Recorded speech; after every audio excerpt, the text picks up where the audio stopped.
Anthony, lovely to see you. How's your day been here in Rochdale? It's been great. I've really enjoyed it. It's been a great opportunity to sit down, chat with the fans, and just get their feedback on what they love about Star Wars and what they don't love about Star Wars. Oh, people tell you that as well, do they? Yeah. Well, no, it's everybody's entitled to an opinion. Yeah, of course. Yeah. Everybody's a critic. And you must have, if you'll forgive me for mentioning it, one of the most famous lines in the entire trilogy.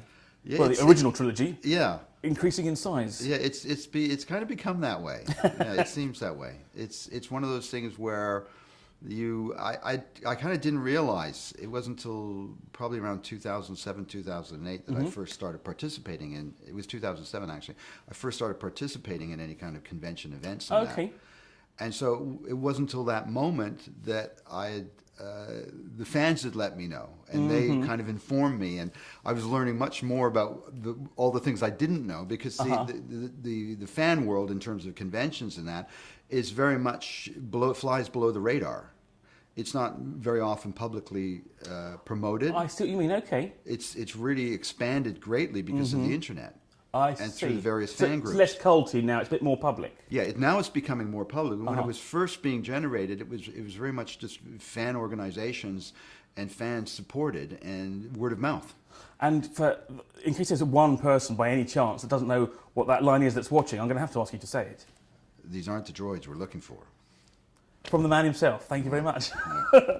So, what actually brought you into the fandom then, into conventions? What made you think, actually, I'm going to get into that world? I was on the downtown section of the 101 freeway, downtown Los Angeles, and I saw this billboard, not a very large one, and it said it was advertised. It had Star Wars convention. Okay. Now, 2007 actually was the 30th anniversary. Of course, yes.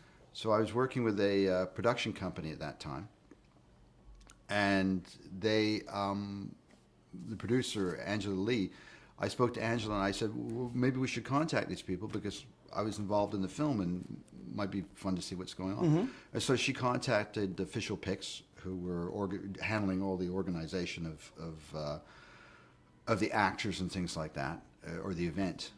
And then they checked and they said, yeah, he was in the film. They checked with Lucasfilm, actually. It was kind of like having a background check in a way. And so then I got an invitation to go along to this convention. And do they differ from ones in the UK? Yeah, it's kind of, the fan groups don't tend to differ that much, but the kind of the organization. Okay. Are they larger in the States? Well, they tend to be larger. Okay. I mean, there are smaller events as well. But there's, when you get into the larger, especially if you're in New York or you're in Los Angeles, and Chicago and that, you've got some big fan groups there. What is it you think that, say, science fiction can do that other genres can't do? Why do you think that's so popular with so many people? Well, because I think we spend an awful lot of our lives looking up. And wondering, I suppose. Wondering. That's the big question. Where have I come from? What is all this around me? What am I experiencing? It's very important for people to connect. Sure, no, absolutely. And so what we try and do is through the arts, and that's a way of us connecting on another level. Can I ask you as well, if you had to pick one thing that your involvement with Star Wars has brought to your life that you wouldn't otherwise have had, what one thing has it enabled that you think that is something that I really value most of all?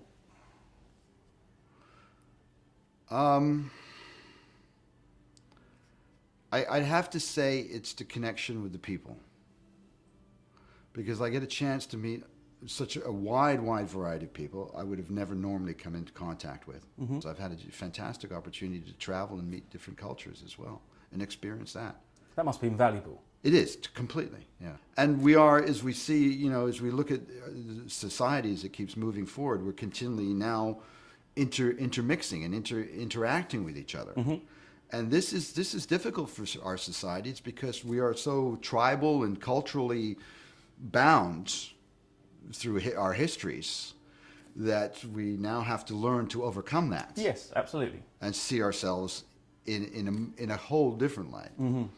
And so when we talk about, you talk about science fiction is interesting because science fiction has already been opening up those possibilities to us. There's diversity there, isn't there, that we're still learning. Yeah. So you've seen that we've been seeing it and talking about in books and in storytelling, the diversity that is in the future. Mm-hmm. Right. And talking of the future, just finally, what's next for you? Music, writing, performing? What's music? I perform. I busk. I have a busking license to busk on the London Underground. So I go out quite frequently busking, and I do my own songs. I have a great passion for songwriting. A lot of it political, and social commentary. Yeah, and I get a great joy out of it.